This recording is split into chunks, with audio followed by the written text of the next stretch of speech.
Welcome back viewers.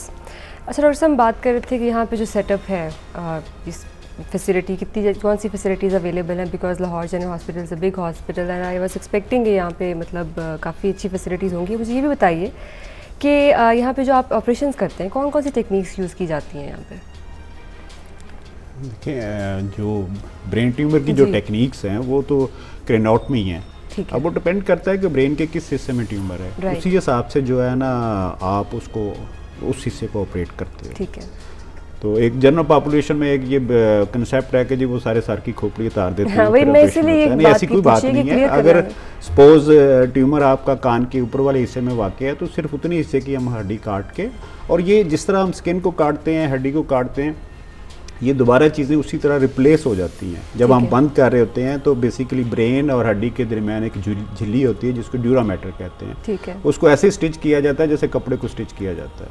सही। इसी तरह फिर हड्डी को ऊपर रख के उसको भी जो है ना हम वायर के साथ बंद कर देते हैं। ठीक है। या स्पेशल प्लेट्स होती हैं वो लगा देते हैं। ठीक है। और इसी तरह उसके ऊपर स्किन आ जाती है, आप उसको स्टिच कर देते हैं। ठीक। सो बरहोल सर्जरी भी कहा जाता है? नहीं, बरहोल सर्जरी तो सिंपल ये होता है कि अगर कोई छोटा सा कोई ब्रेन के अंदर कोई प्रॉब्लम है तो एक तरह की ये डायग्नोस्टिक है, या अगर आप बिल्कुल पिन पॉइंटेड हैं कि ब्रेन के इस हिस्से में प्रॉब्लम है तो आप उस हिस्से पे बरहोल करके, बरहोल मीन सुराख करना, तो आप वहाँ से जो है ना वो निकाल सकते हैं। अच्छा, कोएगुलेशन इंस्ट्रूमेंट्स जो होते हैं इनका क्या यूज़ होता है? बेसिकली जो हम यूज़ करते हैं वो डायथर्मी यूज़ करते हैं। उसमें बाइपोलर डायथर्मी है, वो ब्रेन की जो ब्लीडिंग है उसको बंद करने के लिए यूज़ करते हैं।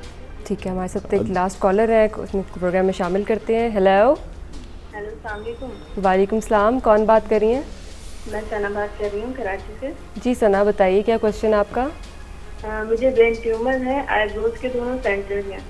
ठीक है। ग्लैंड करके कुछ नाम है उसका, मुझे नाम याद नहीं है, तो मुझे उसके बारे में मालूम करना था और डॉक्टर साहब से पूछना था कि अगर उनका नंबर वगैरह मिल जाता तो। जी आपको thank you so much for calling Sana. आपको नंबर दे देंगे ऑपरेटर डॉक्टर साहब का, तो आप मेरे ख्याल से इनसे मिल के ही एडवाइस ले लें, जो भी स्पेशलिस्ट एडवाइस लेनी है। जी हम बात कर रहे थे कि इसकी जो ट्रीटमेंट है। अच्छा डॉक्टर साहब, ये बताइए कि अगर एक कैंसरस जब एक डायग्नोस हो जाता है ट्यूमर, तो एक फैमिली के लिए भी कितना बड़ा ट्रॉमा होता है। तो डू यू थिंक एक साइकियाट्रिस्ट का भी बहुत ज़्यादा रोल है इसके अंदर? देखिए, बात यह है कि हमारा मुल्क क्योंकि डेवलपिंग कंट्री है तो इसमें बहुत सारी चीज़ों की अभी हमें ज़रूरत है। हाँ, पहले तो ये है कि अगर किसी भी फैमिली मेम्बर को अगर एक ट्यूमर डायग्नोज हो जाता है तो it is a very shocking news for them. बिल्कुल। लेकिन है कि इलाज के या ट्रीटमेंट या ऑपरेशन के अलावा इस चीज़ का हल कोई नहीं है। तो पहली तो ये बात है कि फैमिली को आपने जो है ना प्रॉपरली जो है ना उनको समझाएं कि जी इनको ये प्रॉब्लम है, ये ट्रीटमेंट है, ये आउटकम है, इसके अलावा इसका हल कोई नहीं है। ठीक है, बिल्कुल। अगर वो एग्री होते हैं तो फिर ये चीज़ें जो है ना आगे चलती हैं, और एक दफ़ा जब ऑपरेट हो जाता है तो उसके बाद जो है ना देयर आर मल्टीपल मोडेलिटीज़। उसमें ये है कि साइकियाट्रिस्ट भी इन्वॉल्व होता है, ऑक्यूपेशनल थेरेपी भी होती है, बहुत सारी चीज़ें होती हैं। लेकिन अभी ये चीज़ें हमारे मुल्क में डेवलप हो रही हैं। सही है। लेकिन है कि अभी यहाँ ये प्रॉब्लम है कि अगर आप मरीज़ को बहुत ज़्यादा डिटेल से समझाओगे ना तो मुमकिन है कि वो मरीज़ वैसे ही जो है ना भाग जाए। नहीं, वैसे मेरे ख्याल से अगर डॉक्टर्स पेशेंट को इतना टाइम दें कि वो उनको समझाएं, बजाय बिल्कुल टाइम दिया जाता है, उन्हें समझाया जाता है, उनकी डिजीज़ के बारे में उन्हें बताया जाता है। बिकॉज़ यही बात है, बड़ी वेरी इंपॉर्टेंट कि एक डॉक्टर का जो रोल है ना वो मेडिकेशन के अलावा जो एक साइकोलॉजिकल पेशेंट को सपोर्ट देना, it's a big role and I hope सारे डॉक्टर्स ये करते ही हैं।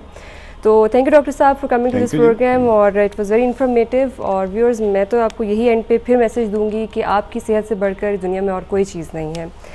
आप जितना अपने सेहत का ज़्यादा ख्याल रखेंगे उतने ही आप हेल्दी रहेंगे, और जितने भी आपको टिप्स दिए जाते हैं हर दफ़ा हर प्रोग्राम के अंदर आप उस पर पूरा अमल करते होंगे, और अपनी सेहत को कभी भी इग्नोर मत कीजिए, क्योंकि जितनी भी इम्पॉर्टेंट चीज़ है वो आपकी ज़िंदगी में सिर्फ सेहत है। तो इंशाल्लाह अगले हफ्ते फिर एक नए टॉपिक के साथ हाज़िर होंगे, तब तक हमें इजाज़त दीजिए। अल्लाह हाफ़िज़।